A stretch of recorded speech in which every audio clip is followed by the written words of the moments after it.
Welcome to Old Testament in a Year. Day 80.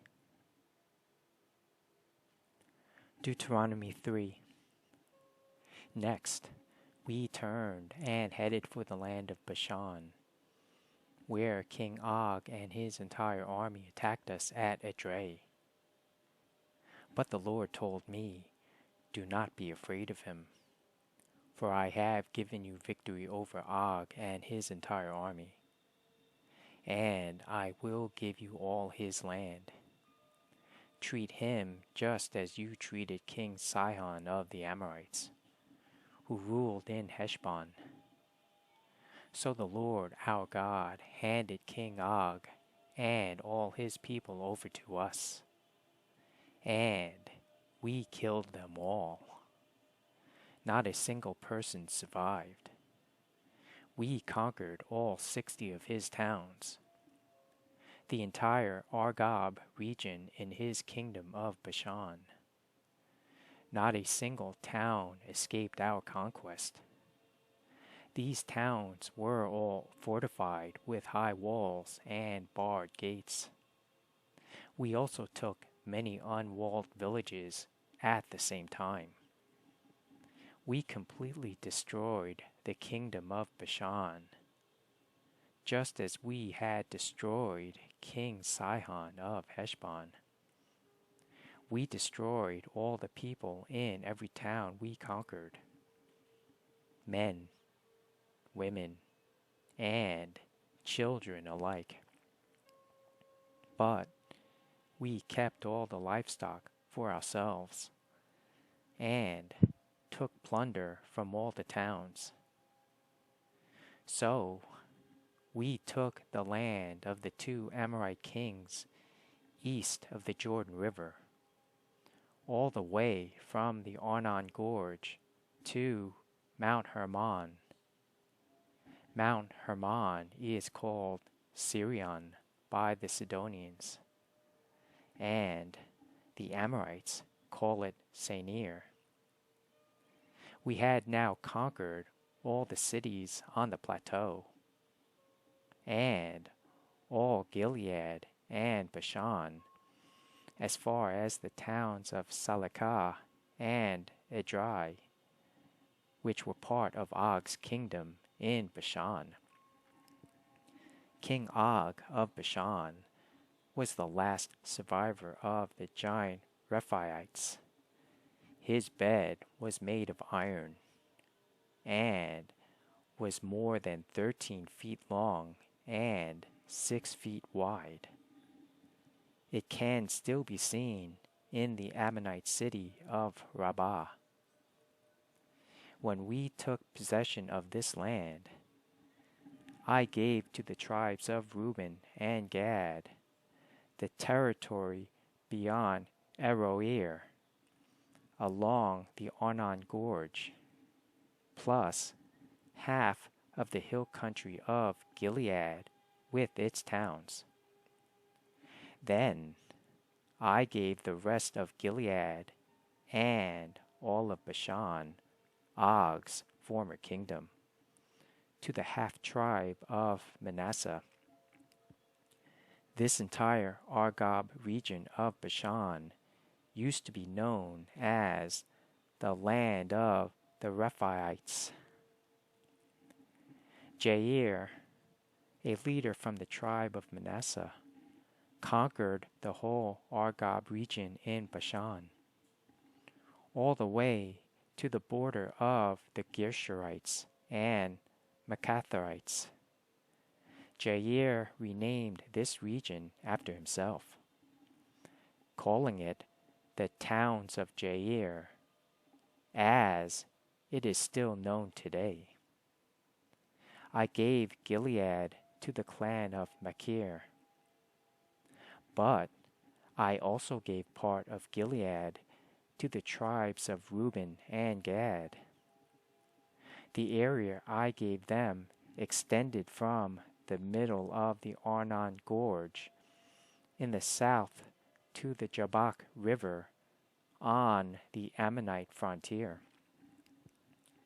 They also received the Jordan Valley, all the way from the Sea of Galilee down to the Dead Sea, with the Jordan River serving as the western boundary. To the east were the slopes of Pisgah.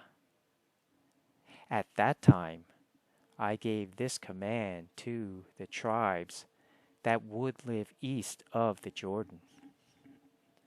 Although the Lord your God has given you this land as your property, all your fighting men must cross the Jordan ahead of your Israelite relatives, armed and ready to assist them. Your wives, children, and numerous livestock, however, may stay behind in the towns I have given you. When the Lord has given security to the rest of the Israelites, as he has to you, and when they occupy the land the Lord your God is giving them across the Jordan River, then you may all return here to the land I have given you. At that time, I gave Joshua this charge. You have seen for yourself everything the Lord your God has done to these two kings. He will do the same to all the kingdoms on the west side of the Jordan. Do not be afraid of the nations there, for the Lord your God will fight for you. At that time, I pleaded with the Lord and said, O sovereign Lord, you have only begun to show your greatness and the strength of your hand to me, your servant. Is there any God in heaven or on earth who can perform such great and mighty deeds as you do? Please let me cross the Jordan to see the wonderful land on the other side, the beautiful hill country, and the Lebanon mountains. But the Lord was angry with me because of you, and he would not listen to me. That's enough, he declared. Speak of it no more. But go up to Pisgah Peak and look over the land in every direction. Take a good look, but you may not cross the Jordan River. Instead, commission Joshua and encourage and strengthen him, for he will lead the people across the Jordan. He will give them all the land you now see before you as their possession. So we stayed in the valley near Beth Peor. Deuteronomy 4. And now, Israel, listen carefully to these decrees and regulations that I am about to teach you. Obey them, so that you may live, so you may enter and occupy the land that the Lord, the God of your ancestors, is giving you. Do not add to or subtract from these commands I am giving you. Just obey the commands of the Lord your God that I am giving you. You saw for yourself what the Lord did to you at Baal Peor. There, the Lord your God destroyed everyone who had worshipped Baal, the god of Peor. But all of you who were faithful to the Lord your God are still alive today, every one of you. Look, I now teach you these decrees and regulations, just as the Lord my God commanded me, so that you may obey them in the land you are about to enter and occupy. Obey them completely, and you will display your wisdom and intelligence among the surrounding nations.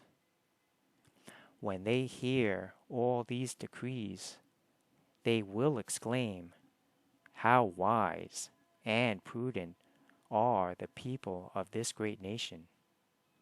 For what great nation has a God as near to them as the Lord our God is near to us, whenever we call on him? And what great nation has decrees and regulations as righteous and fair as this body of instructions that I am giving you today? But watch out. Be careful never to forget what you yourself have seen. Do not let these memories escape from your mind as long as you live.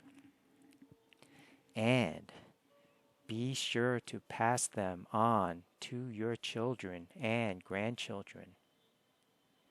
Never forget the day when you stood before the Lord your God at Mount Sinai, where he told me, "Summon the people before me, and I will personally instruct them. Then they will learn to fear me as long as they live, and they will teach their children to fear me also." You came near and stood at the foot of the mountain, while flames from the mountain shot into the sky. The mountain was shrouded in black clouds and deep darkness. And the Lord spoke to you from the heart of the fire. You heard the sound of his words, but didn't see his form. There was only a voice.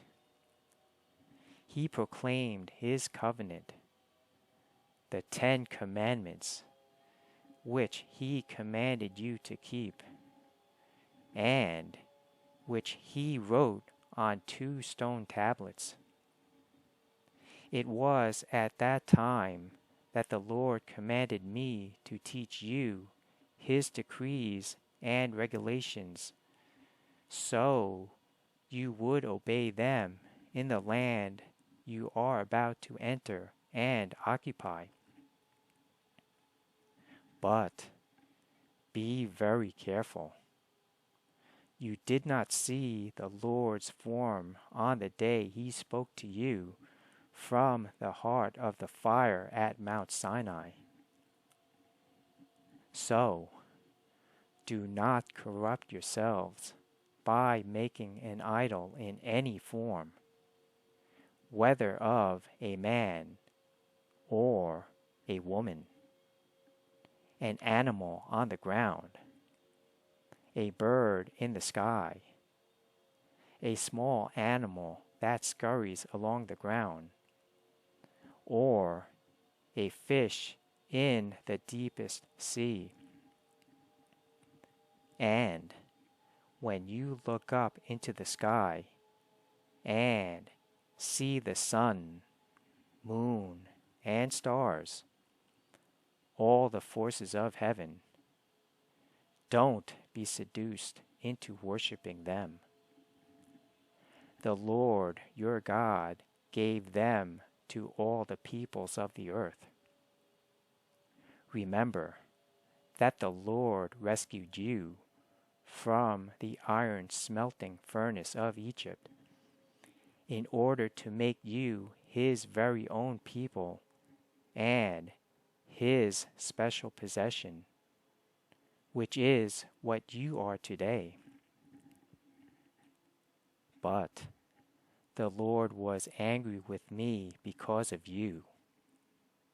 He vowed that I would not cross the Jordan River into the good land the Lord your God is giving you as your special possession. You will cross the Jordan to occupy the land, but I will not. Instead, I will die here on the east side of the river. So, be careful not to break the covenant the Lord your God has made with you. Do not make idols of any shape or form, for the Lord your God has forbidden this. The Lord your God is a devouring fire. He is a jealous God. In the future, when you have children and grandchildren, and have lived in the land a long time, do not corrupt yourselves by making idols of any kind. This is evil in the sight of the Lord your God, and will arouse his anger. Today, I call on heaven and earth as witnesses against you. If you break my covenant, you will quickly disappear from the land you are crossing the Jordan to occupy. You will live there only a short time. Then you will be utterly destroyed. For the Lord will scatter you among the nations, where only a few of you will survive. There, in a foreign land, you will worship idols made from wood and stone, gods that neither see, nor hear, nor eat, nor smell. But from there you will search again for the Lord your God. And if you search for him with all your heart and soul, you will find him. In the distant future, when you are suffering all these things, you will finally return to the Lord your God and listen to what he tells you. For the Lord your God is a merciful God. He will not abandon you or destroy you or forget the solemn covenant he made with your ancestors. Now, search all of history, from the time God created people on the earth until now, and search from one end of the heavens to the other. Has anything as great as this ever been seen or heard before? Has any nation ever heard the voice of God speaking from fire, as you did, and survived? Has any other God dared to take a nation for himself out of another nation by means of trials, miraculous signs, wonders, war, a strong hand, a powerful arm, and terrifying acts? Yet, that is what the Lord your God did for you in Egypt, right before your eyes. He showed you these things, so you would know that the Lord is God, and there is no other.